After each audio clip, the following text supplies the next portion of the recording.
요셉과 꿈 이야기라는 말씀으로 우리 창세기 37장 전반부 내용 함께 살펴보겠습니다. 35장에서 무슨 일이 있었죠? 35장 무슨 일이 있었습니까? 야곱에서 이스라엘로 이름이 이제 바뀌는 아주 중요한 사건이 있었죠.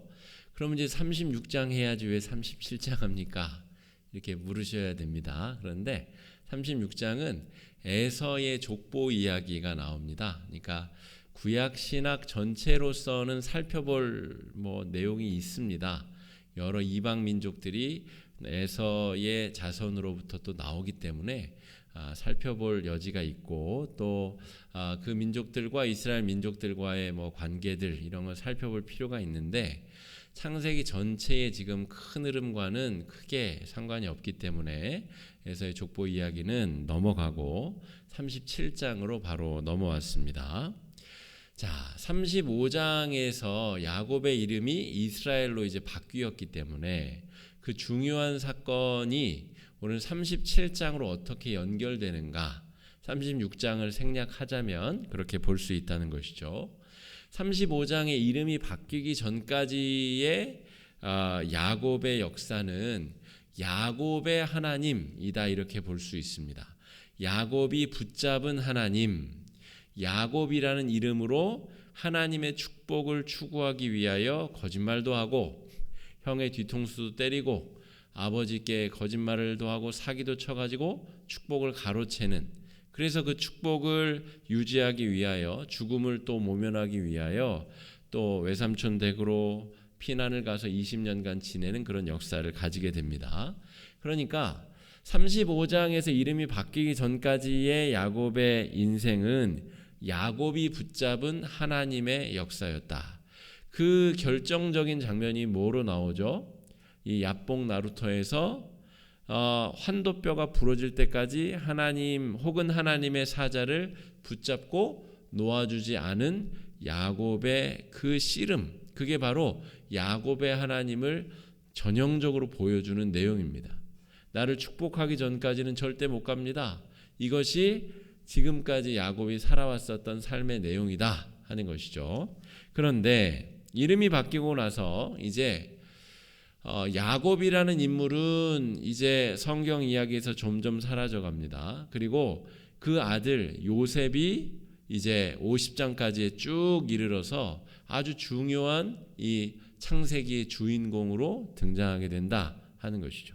그러니까 이제 주인공이 바뀌는 상황이 펼쳐지게 되고 이제 하나님의 이스라엘로 바뀌는 과정이다 이렇게 볼 수 있습니다.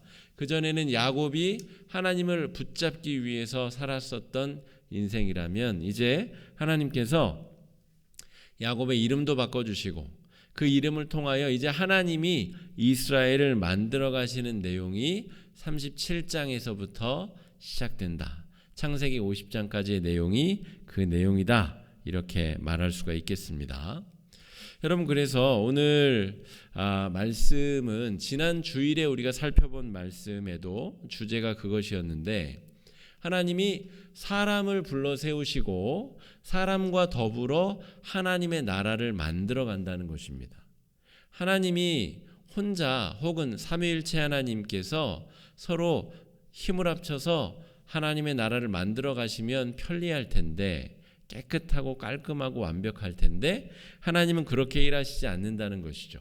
하나님은 필요한 사람을 부르셔서 필요한 일꾼을 그 자리에 세우시고 혹여 그 사람이 준비가 덜 되었으면 준비되는 과정을 거치게 만드시고 연단이 필요하면 연단을 시키시고 그 사람을 통하여 하나님이 하시고자 하는 일을 만드신다 하는 것이죠. 제가 몇 번 말씀드린 적이 있지만 제가 99년도부터 교육전도사를 나갔습니다. 그리고 이제 2000년, 2001년 계속 교육전도사를 했는데 그때를 생각하면 지금도 아찔할 때가 있어요.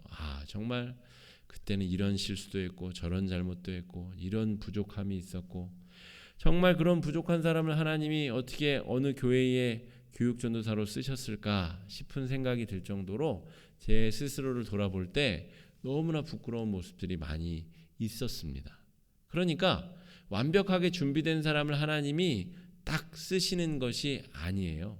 그것은 이방 종교, 우상 종교들에서 발견되는 현상들입니다. 하나님의 백성들은 준비가 덜 되었으면 준비를 시키기 위해서 부르시고, 그 준비되는 과정이 그 사람과 하나님 사이에 만들어가는 아주 소중하고 중요한 연단의 과정입니다. 그 기간은 하나님이 나를 부르시지 않은 기간이 아니라 부르시고 나서도 준비시키고 훈련시키고 연단시키시는 하나님의 모습을 성경에 이렇게 써 있잖아요. 야곱이 부름을 받아서 정말 그 하나님의 축복을 사모하여서 나아가지만 얼마나 부족하고 어떤 면에서는 정말 연약한 사람입니까? 그런데 이제는 12아들을 낳고 그 아들을 이제 12지파로 삼을 만큼 한 민족의 아비가 될 만큼 그가 연단받고 훈련받았기 때문에 하나님께서 이제 서서히 그 야곱이 했었던 역할을 이제 요셉으로 옮기시는 중이다. 여러분, 요셉도 같은 관점으로 요셉의 삶을 보셔야 요셉의 삶이 이해가 됩니다. 그냥 여러분이 지금까지 생각하셨던 요셉은 조금 내려놓으셔야 됩니다. 지금 오늘 말씀에서 보여지는 요셉의 모습은 굉장히 미성숙하고 부족한 모습도 가지고 있습니다. 하지만 이때 하나님께서 부르신 요셉이 그 모습이 성숙하고 성장하여서 나중에 애굽의 총리가 되고 아주 중요한 만 백성을 살리는 중요한 역할로 쓰임받게 된다 하는 것을 기억하셔야 됩니다. 자기 스스로에게 나는 부족하다 이렇게 생각하시는 분들이 있을 수 있어요. 그런데 하나님이 부르시면 그 부르심에 순종하셔야 됩니다. 내 부족함을 하나님이 모르셔서가 아니고 하나님이 그 부족함을 아시고 부르셨다는 것이죠. 지난주에 우리 항존직 피택자들이 이제 생겼습니다. 장로님, 피택 장로님 1분, 피택 안수 집사님 4분, 피택 권사님 3분 이렇게 세워졌어요. 8명의 일꾼이 세워졌다는 건 굉장히 많은 일꾼이 세워졌다는 것이죠. 그런데 제가 한 분 한 분 다 통화를 드렸는데 많은 분들이 저는 그럴 자격이 없는데 부족합니다. 이렇게 반응을 보이세요. 맞습니다. 그렇지만 하나님의 그 부르심과 선택하심에 대해서는 거부할 수 없는 것조차 사실입니다. 하나님께서 부르셨는데 여전히 부족하다면 또 훈련시키고 연단시키실 것이고, 하나님께서 또 필요적절한 때에 하나님의 큰 일꾼으로 또 사용하시고 쓰실 것이다 라고 하는 것을 잘 기억해야 됩니다. 나는 쓰임받을 준비가 안 됐습니다. 그런 태도가 여러분 겸손하고 겸양 있는 태도 같지만 굉장히 교만한 태도입니다. 하나님이 부르든 말든 난 모르겠고 난 내가 원할 때 내 맘대로 내 뜻대로 쓰임 받을 겁니다 라고 하는 태도인 것이죠. 성경에서 하나님이 사람을 부르실 때 대부분의 경우 그렇습니다. 모세를 부를 때도 이사야를 부를 때도. 사울 왕의 경우가 조금 잘못된 케이스죠. 그는 겸손하게 부름을 받는 것 같았으나 나중에 교만한 사람으로 변질되었죠. 그런 경우를 제외하면 하나님의 부르심의 때는 정말 그 사람이 어떤 상황이든 상관없이 하나님께서 정확하게 부르신다라고 하는 것을 기억해야 되겠습니다. 그래서 오늘 하나님이 지금까지 아브라함을 부르셔서 쓰셨고 그 아들 이삭을 부르셔서 시의적절하게 쓰셨고 이제 또 야곱이라는 사람을 시의적절하게 잘 쓰셨다가 이제 12아들을 낳고 그 아들 중에서 11번째 아들 이 요셉을 통하여 하나님의 위대한 역사를 이제 만들어가는 첫 번째 장면을 우리가 목격하고 있다 하는 것이죠. 하나님의 나라를 위한 사람의 역할이 존재한다는 것입니다. 이 요셉이 태어나지 않았으면 어쩔 뻔했어요. 이 요셉이 어떻게 태어난지 아시죠? 어머니 라헬과 우리 큰어머니 레아 사이에 합한 채 가지고 르우벤이 가져온 합한 채 가지고 싸우니 많이 하면서 남편을 이 레아에게 내어줘서 또 거기서 아이들이 태어나고 그 사단을 겪으면서 이 요셉이 태어났다는 것이죠. 그런데 이 요셉을 하나님께서 지금 이 아주 엄중한 때에 이 12 이 아들을 통한 이 민족이 형성되는 과정에 그 아들, 그 귀한 아들 요셉을 도구로 사용하신다 하는 것이죠. 그런데 이 요셉이 우리가 아는 대로 꽃길을 걸어서 금이 환영하는 것이 아니라 아주 지독한 고난의 시기를 겪는다 하는 것입니다.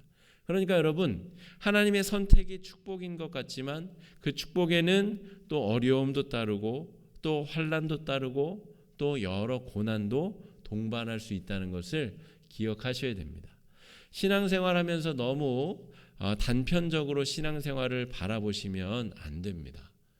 한쪽이 좋은 쪽이 있으면 반드시 한쪽에는 어두운 그림자가 지게 마련입니다. 항존직 선거가 잘 맞춰져서 8명의 일꾼이 세워졌지만 최소 8명 이상의 또 상처받는 분들도 계실 거죠. 또 마음이 아픈 분들, 또 기대했으나 기대가 소망이 꺼져버린 분들도 계실 것이고, 여러분 그 그림자는 어떻게 된 것입니까? 그 그림자는 우리의 것이 아닙니까? 우리 화곡중앙교회 공동체의 것이 아닙니까? 우리 것입니다. 그런데 어떤 일이 끝나고 반드시 좋은 일만 있을 것이다 라고 하는 것도 잘못된 생각이고, 또 그 가운데 벌어진 아프고 슬픈 일들을 우리가 어떻게 지혜롭게 잘 보듬고 해결할 것인가, 그것이 우리의 공동체 전체의 능력이다라고 말할 수가 있겠습니다. 하나님 나라를 위해서 어떤 사람은 선택받는 역할을 해야 되고 어떤 사람은 선택받고 싶으나 선택받지 못하는 역할을 또 해야 되는 것이죠. 그리고 그것을 함께 지켜보고 또 고난받는 자를 위로하고 또 준비되지 않는 자가 연단받고 훈련받는 기간 동안 버텨줄 수 있는 우리 공동체의 신앙의 역량이 필요하다라고 말할 수가 있겠습니다. 여러분, 이제 야곱의 역할은 이제 점점점 줄어들고 요셉의 역할이 이제 커지는 아주 중요한 장면을 여러분이 목격하고 있습니다. 하나님이 이제 요셉이라는 사람을 일꾼으로 부르시는 것이죠. 우리가 여기서 중요하게 생각할 것은 하나님의 일꾼은 내가 원하는 때에 내가 원하는 만큼 쓰임 받겠다라고 하는 그런 것은 없다는 것이죠. 주권이 하나님께 있다는 것입니다. 우리 슬기로운 5 처녀가 신랑을 맞으러 우리 신부의 들러리들이 10명이 가는데 5명은 이 등에 기름을 준비해 가고 5명은 뭐 언제 빨리 오겠지, 그리고 대충 들어있는 등잔을 가지고 갔다가 어떻게 되죠? 신랑이 언제 올지 알 수 없어요. 그래서 그 5명은 기름 사러 갔다가 결혼식에도 들어가지 못하는 들러리가 돼버린다는 것이죠. 정말 결혼식을 누구보다 축하해 줘야 될 신부의 친구들이 결혼식에 들어가지 못하고 문이 닫혀버리게 된다는 것입니다. 하나님이 선택해 주시면 하나님이 선택해 주신 대로 거기서 내가 성실과 진실하게 감당해야 될 그런 역할이 있다는 것이죠. 저는 제 아내랑도 가끔 그런 얘기를 하는데, 하나님이 저를 이제 교역자로 목회자로 부르신 이후로 이제 목회자는 여기저기 떠돌아다니면서 사역을 해야 되잖아요. 하나님이 불러주시면 또 사역지를 옮기고 또 옮기고 해야 되는데, 우리 화곡중앙교회 오기 전 그 전 제가 연고가 있었던 곳에 간 적이 없습니다. 세상에 이런 동네가 있나 싶은 곳에 하나님께서 저를 보내시고 거기서 또 사역하게 하시고 거기서 또 중요한 역할을 또 하게 하셨다는 것이죠. 화곡동도 마찬가지입니다. 저는 화곡동에 와본 적이 없습니다. 화곡동하고 전혀 관련이 없는 사람이었는데 하나님이 화곡동에 또 위임받은 목사로 또 하나님 앞에 충성하도록 교회를 위해 애쓰도록 부르셨다는 것이죠. 그런데 거기에 내가 하고 싶은 것, 내가 원하는 것, 이런 것들이 자꾸 들어가면 들어갈수록 하나님의 부르심에 응답받는 일에만 장애가 생긴다는 것입니다. 야곱의 역할이 있고 요셉의 역할이 있어요. 야곱이 원한다고 해서 요셉의 역할과 바꿀 수 없다는 것이죠. 하나님이 이때 너를 부르시면 그때에 성심성의껏 일할 것이고, 그 다음 시대를 위해 또 다음 사람이 세워지면 서서히 또 물려주고 내려가야 되는 것이 하나님 나라의 이치다라고 하는 것을 잘 기억하셔야 되겠습니다. 여담으로 한 말씀만 더 드리자면, 우리 노회에서 제가 노회 갈 때마다 듣는 이야기는 원로 목사님에 대한 칭찬과 그 존경을 제가 다 덕으로 받고 옵니다. 우리 원로 목사님처럼 훌륭하신 분이 없다는 칭찬을 제가 다 듣고, 원로 목사님 노회도 잘 안 오시거든요.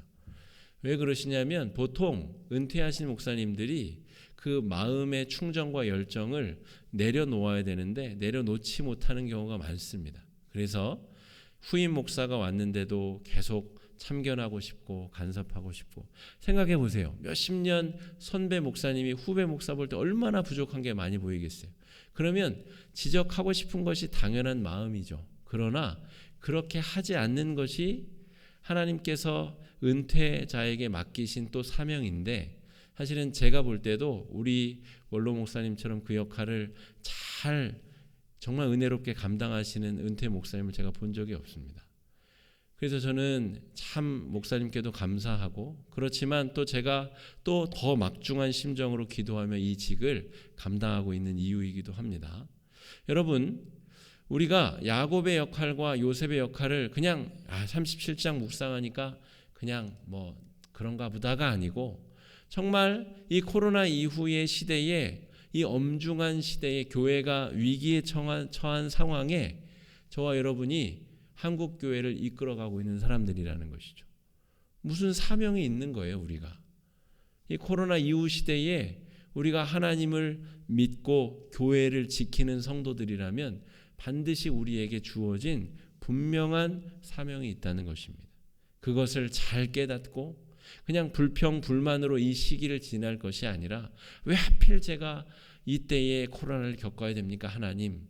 그럴 일이 아니라 이 엄중한 때에 하나님께서 마치 요셉을 세우시듯이 저와 우리들을 이 시대의 교회의 성도들로, 목회자로 우리를 부르셨다라고 하는 것이죠.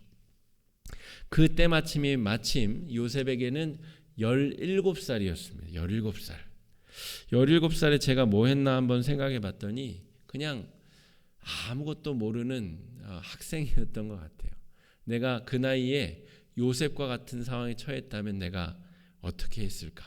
저도 그 당시에 교회 다녔습니다. 중고등 학생 시절이잖아요, 저 때가. 저도 중고등부, 중등부 회장도 하고 고등부 회장도 하고 제가 다니던 고등학교 기독교 동아리 회장도 했습니다. 그런데 그런 믿음하고 지금 요셉이 감당해야 될 시험은 비교할 수도 없다는 것이죠. 제가 그 나이에 이 상황을 어떻게 감당했을까? 저는 못했을 것 같아요. 그런데 하나님이 17살에 요셉을 그 상황 가운데 지금 부르고 계시다 하는 것이죠. 하나님은 모세를 몇 살에 부르셨죠? 80살에 부르셨습니다. 어떤 사람은 80살에 쓰임 받을 때가 되는 것이고, 어떤 사람은 17살에 부름을 받는 것이죠. 그걸 누가 정해요? 누가 정합니까? 하나님이 정하시는 거예요. 그것에 대해서 누구도 토를 달 수 없고 누구도 이의를 제기할 수 없습니다. 한참 열심히 일해야 될 목사님, 우리 같은 노예 목사님이 또 하나님께서 부르시면 하나님 나라 가는 겁니다.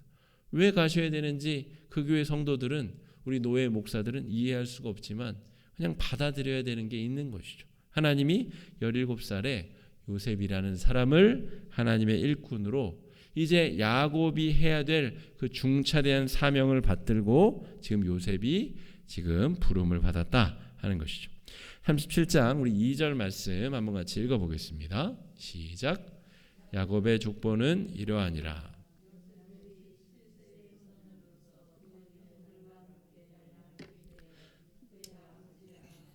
빌하와 실바의 아들들과 더불어 함께 있었더니 그가 그들의 잘못을 아버지에게 말하더라.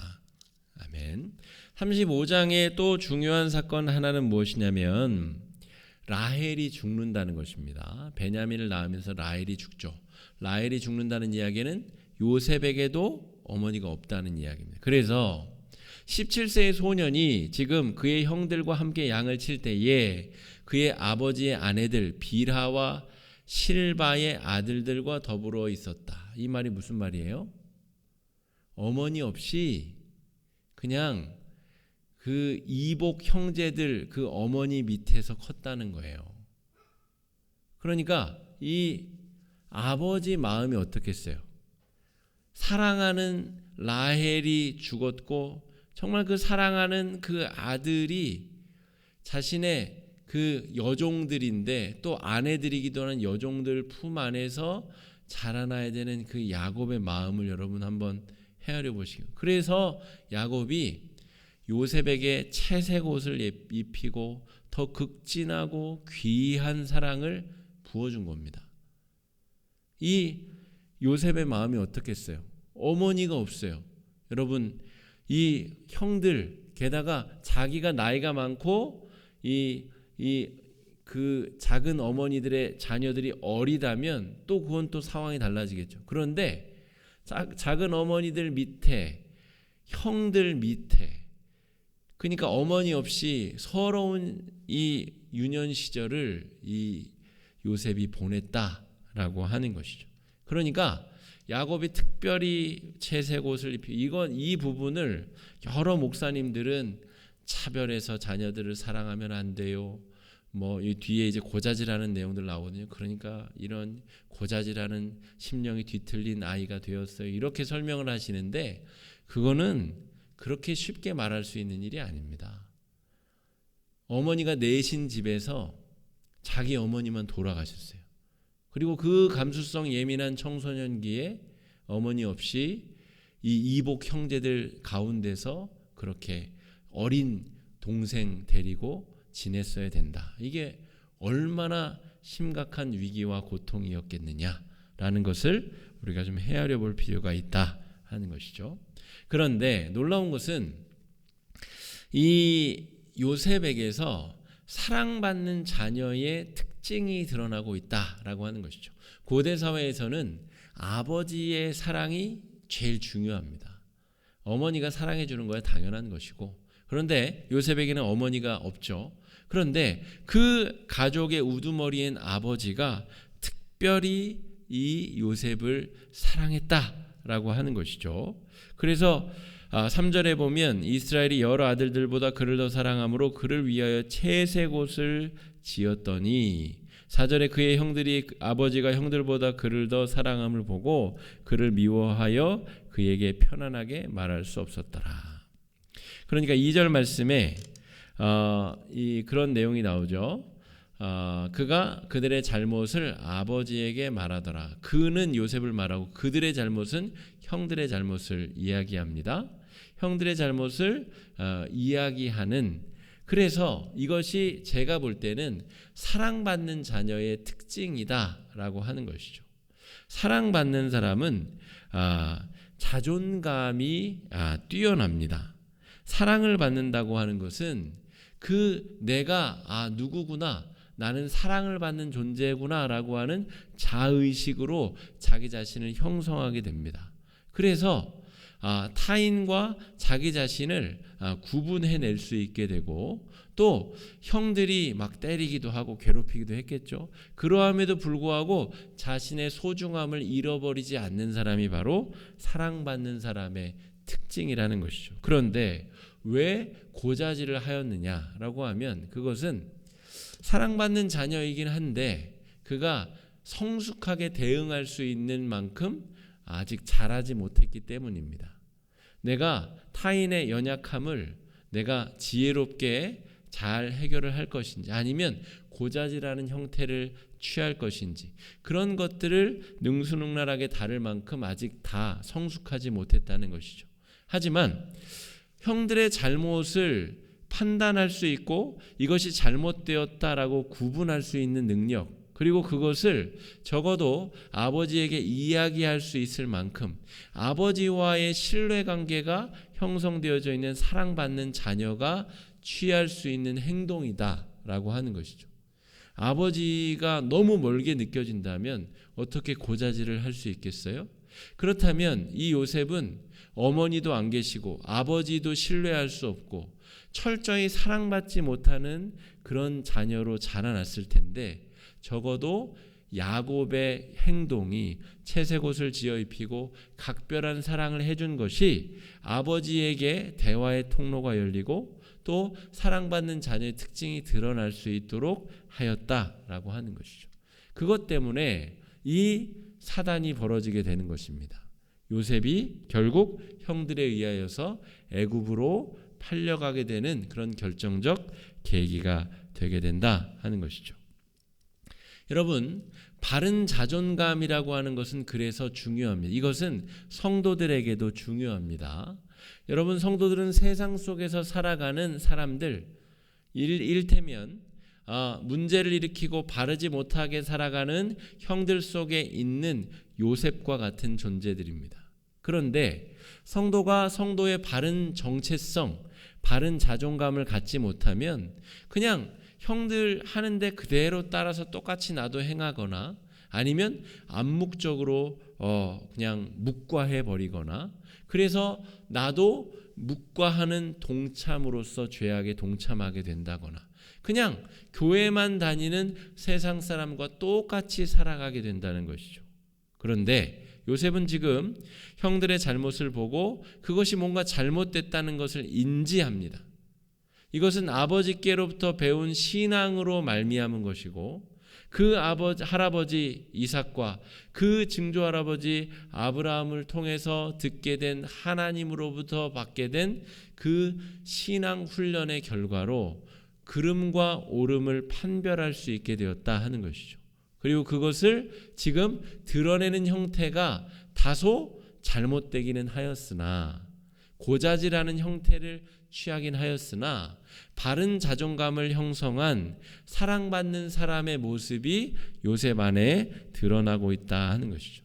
여러분, 이게 왜 중요하냐면 39장에 가서 그 귀한 에너지가 효과를 발휘하게 됩니다. 39장 9절 말씀 한번 같이 읽어보겠습니다. 39장 9절입니다.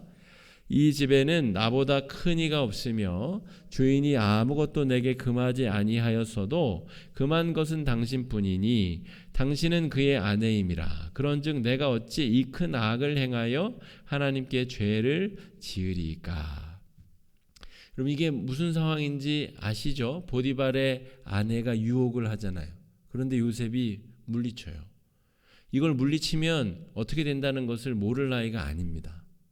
자기가 누명을 써서 죽게 된다는 걸 충분히 예측 가능한 나이고 그런 시간을 이미 보낸 요셉이 그럼에도 불구하고 잘못된 것과 바른 것을 구분할 수 있는 능력이 있고 그 구분된 것을 아버지께 입으로 고자질 하듯이 이제는 조금 더 시간이 흐르고 성숙되어서 이것을 밝히 이야기해서 나는 죄악의 편에 서지 않겠다라고 자신의 마음을 의지를 표명하는 행동으로 드러나고 있다는 것이죠. 17살 때는 고자질이라는 형태로 드러났으나 39장에서 보디발의 아내를 대하여서는 자기 자신을 지키는 여러분 이 교육을 어디서 받았겠어요? 이것은 아버지에게로부터 받은 할아버지 그 증조 할아버지로부터 받은 하나님의 부름받은 백성의 그 자존감, 바른 정체성으로 탄생한 아주 건강한 자기 이미지 정체성이다 할 수 있겠습니다. 이것은 사랑받는 사람에게 드러나는 아주 중요한 특징이다라고 말할 수가 있겠습니다. 여러분, 우리는 사랑받는 자녀, 여러분 아버지의 채색옷 사랑 정도가 아니라 우리는 하나님의 아들 예수 그리스도의 생명의 값어치로 거듭난 하나님의 사람들입니다. 더 큰 사랑을 이미 누리고 있는 사람들이라는 것이죠. 여러분 그 은혜를 누리고 살아가는 것이 성도의 삶입니다. 아까 권사님 기도하실 때 우리가 있는 잉여 에너지로 바르게 살지 못했습니다 이렇게 기도하셨는데, 여러분 사랑받는 사람에게만 그 잉여 에너지가 있습니다. 사랑받는 사람만 바른 정체성을 형성할 힘과 에너지가 있다는 것이죠. 오늘 요셉에게 그런 모습이, 그런 싹이 보이고 있고 39장에서 그런 모습이 아주 효과를 잘 보고 있고, 실제로 애굽의 총리가 되었을 때 그 힘과 권력을 사리사욕을 위해서 쓰지 않고 정말 많은 사람들을 어떻게 살릴 것인가, 그 남는 에너지를 바른 데 쓸 수 있는 좋은 결정을 요셉이 할 수 있게 된다 하는 것이죠. 요셉의 위대함은 거기에 있습니다. 여러분, 그래서 이제 요셉이 꿈을 꾸죠. 여기도 미성숙 두 번째 모습이 드러나게 됩니다. 꿈을 꾸는데 그 꿈을 이제 형들에게, 부모와 형제들에게 이야기하면서 욕을 얻어먹게 되는 것이죠. 여러분, 사랑받는 사람, 특별히 하나님께 쓰임받는 사람은 전사님 온풍기를 좀 틀어주셔도 될 것 같아요. 네. 사랑받는 사람은 하나님의 그 부름받은 사람에게는 하나님이 꿈을 주십니다. 여기서 꿈은 밤에 잠자다 꾸는 꿈, 임과 동시에, 요셉도 그런 꿈을 꾸고 이야기하잖아요. 그런데 그 꿈의 본질은 그냥 잠자다가 꾸는 꿈 정도가 아니라 우리를 통해 만들어가고자 하시는 하나님 나라의 모습을 보여주시는 것이죠. 하나님이 내가 너를 통해서 이런 세상을 만들고 싶다, 하나님 나라를 만들어가는 꿈을 보여주고 계시다는 것이죠. 그 꿈이 어렴풋이 보이는 것만 보고 그냥 성급하게 이야기했다가 그것이 단초가 되어서 형들의 미움을 사게 되는 것이 오늘 요셉의 모습입니다. 여러분, 하나님이 그 꿈을 보여주셨는데 그 꿈 자체가 아니라 그 꿈 너머에 있는 것을, 그 비전을 봐야 되는데 요셉은 아직 그럴 만큼 성숙하지 않았어요. 그냥 볕단들이 절하는 모습, 해와 달과 별들이 자신의 별에게 절하는 모습, 그것만 보고 그것이 의미하는 바가 무엇인지를 감히 상상할 수 있는 능력이 아직 없었다 하는 것이죠. 하지만 하나님께서 이 꿈을 보여주시고 그 꿈 너머에 있는 더 훌륭한 비전을 우리에게 보여주셨다 하는 것이죠. 여러분, 지난주에 우리가 오랜 동안 기도하고 일꾼을 8명을 세웠습니다. 그렇죠? 근데 8명의 일꾼들은 마치 이 볕단들 혹은 해달별 이런 보이는 꿈의 모습에 불과합니다, 여러분. 그들을 통해서 하나님께서 무슨 일을 하고자 하시는가? 그들을 통해서 하나님께서 하고자 하는 일이 무엇인가? 그것을 볼 수 있어야 비전이 보일 수 있다는 것이죠. 그 모습이 우리 공동체 전체에 하나님께서 보여주실 줄로 믿습니다. 코로나가 지나고 또 우리 정말 사람들이 이렇게 많이 오가는 곳에 자리 잡은 교회가 여러분 많지 않습니다. 대류변에 있는 교회들도 그냥 지나가는 사람들만 많지, 이렇게 우리 교회 주변에 오래도록 사람들이 머물며 운동하고 이렇게 하나님의 창조물을, 피조물을 감탄하고 이런 입지 조건에 있는 교회가 많잖아요. 저는 그 비전이 보입니다. 하나님께서 우리 교회를 통해서 많은 사람에게 복음을 전하게 하시고 많은 사람들이 우리 교회를 통하여 예수님을 만나게 되고, 그 비전이 보여야 하나님께서 일꾼이 세워주시는 그 과정도 그 비전의 일부로 보여지게 되고, 하나님께서 우리를 통하여 하시고자 하는 그 크고 놀라운 일이 보여야 하나님의 나라를 위하여 우리가 애쓰고 노력하여 달려갈 수 있게 될 줄로 믿습니다. 오늘 요셉이 본 것은 꿈의 일부분, 꿈의 작은 현상을 보고 그것이 뭔지 몰랐기 때문에 하나님의 비전이 아니라 그 꿈의 비전의 일부의 꿈의 현상을 보고 발설하였다가 오늘 이런 오해를 초래하게 되었다라고 하는 것을 기억해야 되겠습니다. 배려가 없었다는 것이 아주 커다란 미숙한 대응의 두 번째 모습입니다. 여러분, 우리 교회 공동체도 마찬가지입니다. 지난주에 8명의 일꾼이 뽑혔는데 그분들이 하나님 앞에 또 열심히 연단받고 또 준비되어서 정말 하나님의 일에 쓰임 받을 때까지 얼마의 시간이 더 걸릴지, 어떤 과정이 필요할지 알 수 없습니다. 그분들도 잘 훈련되고 준비되어야 되고 우리 교회 공동체 전체가 함께 기도하고 준비하며 성숙한 대응으로 나아가야 된다 하는 것이죠. 야, 누구는 되고 누구는 안 됐대, 이렇게 해서 분쟁과 싸움으로 나가는 것이 오히려 미성숙한 대응이고, 하나님의 부르심에 우리가 어떻게 성숙하게 응답하며 나아갈 것인가, 그 비전을 향해 우리가 나아가야 될 노력이 필요하다는 것이죠. 여러분, 그 꿈은 요셉을 높이기 위한 꿈이 아닙니다. 여러분, 나중에 결과론적으로 보게 되면 하나님이 수백만 명의 애굽과 애굽 주변에 있는 수백만, 수천만 명의 사람들을 살리기 위해 보여주신 꿈이지 요셉 하나를 높이기 위한 꿈이 절대 아니다 하는 것이죠.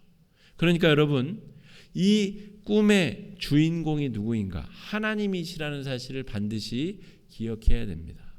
여러분, 우리 교회가 이 지역에 복음을 많이 전하고 사람이 많이 오면 제가 높아지고 우리 교인들이 높아지는 것이 아니라, 우리 화곡중앙교회 이름이 드러나는 것이 아니라, 우리 원로 목사님의 이름이 높아지는 것이 아니라 하나님의 이름이 높아져야 되고 하나님이 주인공이 되셔서 우리는 거룩하고 귀하게 쓰임받는 기쁨을 누려야 된다 하는 것이죠. 요셉이 자꾸 주목이 되면 안 됩니다. 여러분, 요셉과 관련된 책들을 잘 보면 요셉이 대단한 것처럼 사람들이 기록을 해놨는데 요셉은 그냥 하나님이 야곱을 쓰듯이 쓰신 한 사람에 불과합니다. 전체적으로 이 그림을 그려가시는 하나님께 우리가 주목해야 되고, 하나님이 무슨 일을 지금 해나가고 계시는가, 누구의 꿈인가, 누구에 의해서 만들어지고 있는 꿈인가, 우리는 거기에 중요성을 두고 이 말씀을 살펴야 되겠다 하는 것이죠. 그래서 사적 욕망과 공적 욕망, 하나님의 나라인가 아니면 자기 자신의 이름과 명예를 위함인가, 이 중요한 갈림길에서 요셉은 바른 선택을 했다는 것입니다. 그래서 요셉이 위대한 신앙인이라는 것이죠. 사적 욕망을 위해서 자기 명예를 드높이고자 거기까지 올라간 것이 아니라 하나님께서 아하, 이것을 위해서, 이때를 위해서 나를 여기로 보내셨구나. 그래서 형들도 다 용서하지 않습니까? 그래서 총리로서 해야 될 역할을 충실하게 잘 감당하지 않습니까? 사적 욕망을 이제 공적 하나님 나라의 꿈으로 우리가 잘 이해하고 깨닫고 나아가야 될 그럴 준비가 필요하다라고 할 수가 있겠습니다. 하나님께서 다스리시는 나라의 꿈, 하나님 나라의 꿈을 우리가 잘 같이 꾸어야 될 것이고요. 요셉의 미성숙조차 하나님께서 사용하셔서 이 미성숙한 행동 때문에 우리 다음 주는 다음 주 말씀 묵상이죠. 37장 뒤 후반절 말씀에는 이 미성숙함을 이용하여서 하나님께서 형들을 통해 애굽에 요셉이 팔려가는 과정이 연결이 됩니다. 이 요셉의 미성숙조차 사용하시는 하나님의 일하심을 우리가 볼 수 있게 됩니다. 여러분, 하나님께서는 하나님의 사람에게 꿈을 주시고 그 꿈꾸는 자를 지키시고 보호하시고 함께 하시는 분이십니다. 우리 화곡중앙교회 공동체는 하나님 앞에 그런 존재여야 하겠습니다. 하나님이 꿈꾸게 하시고 그 꿈을 품게 하시고 그 꿈을 통하여 하나님의 마음을 기쁘게 해드리는 하나님의 거룩한 요셉처럼 쓰임받는 그런 일꾼들로 교회 공동체로 세워져야 하겠습니다. 이 시간에 말씀 의지하여서 우리 4가지 정도 놓고 함께 좀 기도하면 좋겠습니다. 첫 번째 우리가 기도할 제목은 하나님 나라를 이루기 위해 하나님께서 사람을 부르시는데 어떤 이는 늦은 나이에 부르시기도 하시고 어떤 이는 요셉처럼 이른 나이에 부르시기도 하십니다. 하나님이 이미 나를 부르셨을 수도 있고 내 때는 이미 야곱의 때처럼 지나가셨을 수도 있습니다. 아니면 아직 하나님께서 나를 부르지 않으셨을 수도 있습니다. 그러나 그 부르심에 나는 어떤 마음과 어떤 자세로 나아갔는지 한번 돌이켜보시고, 또 아직 그 부르심이 임하지 않았다면 주님, 제가 여기 있습니다. 저를 불러주시고 저에게 마땅한 감당할 사명을 주시고 하나님 나라 영광 위하여 제가 제 자신을 드리며 나아갈 수 있게 해달라고, 주님 저를 편하게 사용해 주십시오. 저를 하나님 불러주시고 인도해 달라고 이 시간에 함께 마음을 합쳐 기도하며 나아가는 시간 갖겠습니다. 기도하겠습니다.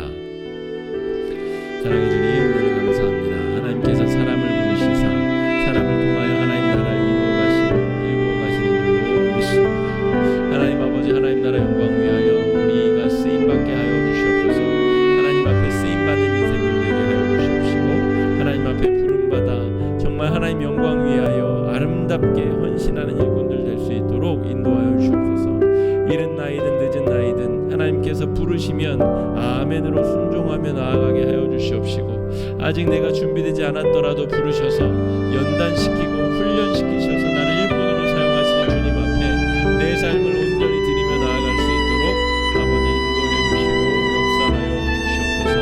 하나님 아버지, 우리 공동체에 주님 주의 일꾼들을 세워주시고 주님 하나님 나라 영광 위하여 거룩하고 아름다운 일꾼들로 훈련받을 수 있도록 기회를 허락하여 주심을 감사합니다. 하나님 아버지, 우리가 하나님 앞에 요셉과 같은 진실한 마음으로 훈련받게 하여 주시고, 주님께서 원하시는 그 순간에 정말 아름답고 귀하고 정말 적재적소에 쓰임받는 귀한 주의 일꾼들 될 수 있도록 주님 역사하여 주시기를 간절히 소망합니다. 하나님 아버지, 주께서 우리를 부르실 때에 하나님 정말 그 마음이 여전히 불안하고 또 걱정되실지라도 주님 그 부르심에 우리가 아멘으로 순종하며 또 기쁨으로 따르며 또 하나님 앞에 잘 훈련받고 연단받을 수 있도록 인도하여 주셔서 주님 요셉처럼 우리가 쓰임받으며 이 코로나 이후의 시대에 바른 일꾼들로서 바른 교회로서 하나님 앞에 올바로 세워질 수 있도록 역사해 주시고 인도해 주시고. 두 번째 기도 제목입니다. 하나님이 다스리시는 나라를 위한 우리 공적 비전을 우리 사적 욕망으로 잘못 이해하면 우리 공동체 안에서도 갈등과 분쟁이 일어나게 되고 하나님의 부르심을 잘못 받아들이게 됩니다.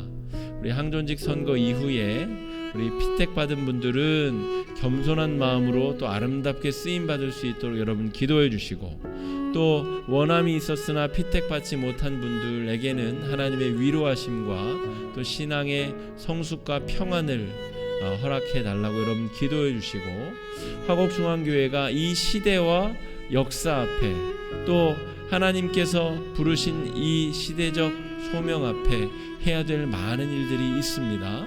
우리 화곡중앙교회가 한국교회를 갱신하고 또 하나님 나라의 확장을 위하여 꼭 쓰임받고 중요한 역할로 하나님 앞에 헌신하는 그런 공동체가 될 수 있도록 여러분 우리 교회를 향해 주시는 비전을 품고 함께 마음을 합쳐 기도해 주시기 바랍니다. 기도하겠습니다. 사랑의 주님, 은혜를 감사합니다. 하나님 아버지, 우리에게 주 귀한 은혜를 허락하여 주셔서 하나님 나라를 위한 비전을 보게 하시고 함께 꿈꾸게 하시며 하나님 나라 영광을 위하여 나아갈 수 있도록 인도하여 주심을 주님 감사드립니다.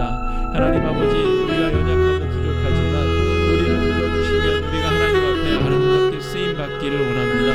우리의 한계를 넘어서 하나님께서 열어주시는 한계를 향하여서 우리가 나아가기를 원합니다. 우리는 연약하고 부족하지만 하나님은 능하고 전능하시니 우리를 들어서 귀하고 아름다운 주의 도구들로 써주시고 사용하실 줄로 믿습니다. 하나님 아버지, 항존직 선거 이후에 부름받은 이들에게는 겸손함을 주시고 하나님 앞에 자신을 헌신하며 드리며 나아갈 수 있는 헌신의 마음을 허락하여 주셔서 주님께서 부르심에 아름답게 쓰임받는 헌신으로 응답할 수 있도록 주님 주장하여 주시옵소서. 또 하나는 하나님 아버지, 원함이 있으나 부름받지 못한 이들에게는 주님 위로함과 영적 영적 성숙과 성장을 허락하여 주시고, 주님 하나님께서 부르시는 그 다른 곳에서 다른 상황에서 또 아름답게 쓰임받을 수 있도록 주님 역사해 주시고 인도하여 주시옵소서. 하나님 아버지, 우리의 삶이 하나님의 비전에 함께하며 하나님의 부르심에 함께하며 우리 화곡중앙교회가 하나님 앞에 온전한 헌신으로 쓰임받는 교회가 되게 하여 주시옵소서. 한국교회를 갱신하는 일에 쓰임받게 하여 주시고, 복음을 전하며 하나님 나라가 확장되는 일에 예수 한국을 만들고 성서 한국을 만들고 하나님 나라를 확장하는 일에 쓰임받는 아름답고 귀한 교회 공동체가 될 수 있도록 주님 인도해 주시고 역사해 주시고 함께하여 주시옵소서. 세 번째 기도 제목입니다.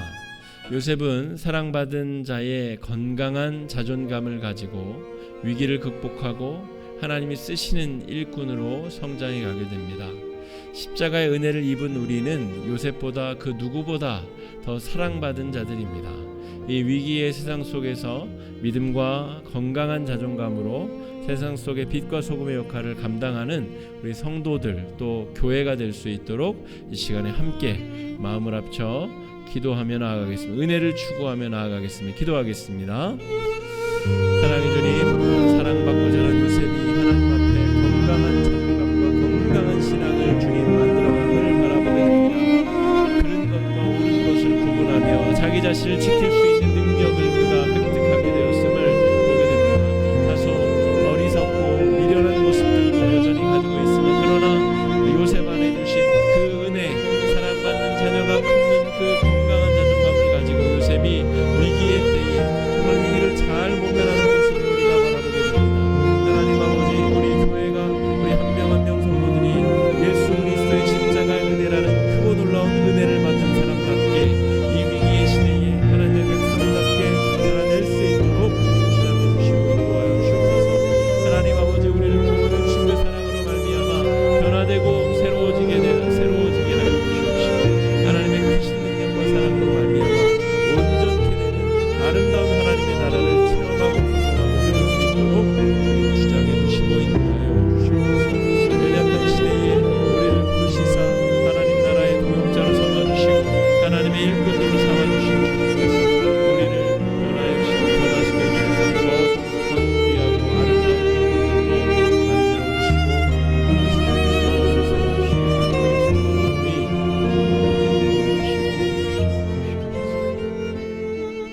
마지막 기도 제목입니다. 우리 개인적인 기도 제목 놓고 여러분 기도해 주시고, 또 교회 내 환자들과 또 우리 어르신들의 건강 위해서, 또 항전직 선거 이후에 우리 교회가 더 성숙한 교회로 나아갈 수 있도록 위해서 기도해 주시고, 코로나 이후 시대를 향한 더 건강한 비전을 주시고 온 교회가 함께 마음을 합쳐 기도하며 나아갈 수 있도록 이 시간 함께 기도해 주시기 바랍니다. 기도하겠습니다.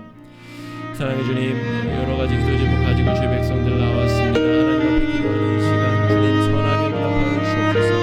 거절하시고 이루어 주시는 것도 주님 우리가 응답으로 잘 받을 수 있는 성숙한 신앙인들 되게 하여 주시옵소서. 교회 내 여러 환자들 주님 육체를 주님 회복시켜 주시옵소서. 온전케 하여 주셔서 하나님 앞에 쓰임받기에 부족함이 없도록 붙들어 주시고 인도해 주시고 역사하여 주시옵소서. 하나님 아버지, 우리 선거 이후에 교회가 더 건강해지고 성숙해지고 인도하여 주셔서 하나님 아버지, 주님 주께서 주시는 평안함과 인도하심으로 아름답게 더 귀하게 쓰임받는 백성들에게 인도해 주시고 역사해 주시고 함께하여 주셔서 주님 코로나 시대를 지나며 우리에게 주시는 하나님의 그 귀한 비전을 우리가 붙잡게 하여 교회가 마땅히 해야 될 일들이 깨달아지게 하여 주시옵시고, 주님 교회가 복음 전파를 위해서 어떤 준비와 어떤 헌신을 해야 되는지 어떤 연단을 해야 되는지 우리가 깨닫고 준비하며 힘차게 나아갈 수 있도록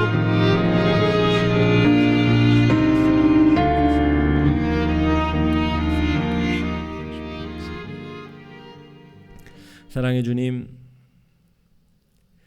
요셉이 17살에 하나님의 그 부르심에 초청되어 이제 그 귀한 비전의 꿈의 여정에 접어듭니다. 우리 화곡중앙교회 우리 또한 성도들 똑같은 상황인 것 같습니다.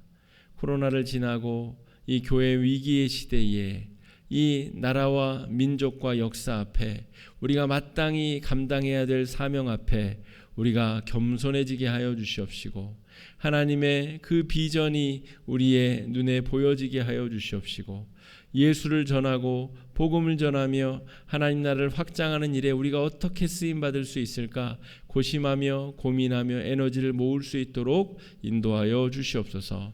하나님께서 요셉을 통하여 수천만 명의 사람들의 생명을 구원하시는 것처럼 우리 화곡중앙교회가 하나님 앞에 귀하고 복되게 쓰임받게 하여 주셔서 영혼을 살리고 세상을 바로 세우며 하나님 나라의 복음을 증거하는 일에 앞장서는 아름답고 귀한 교회가 될 수 있도록 은혜 허락하여 주시옵소서. 주님께서 붙들어 주시고 힘 주시고 능력 주심을 감사드리옵고 귀하신 예수님 이름으로 간절히 기도드립니다. 아멘.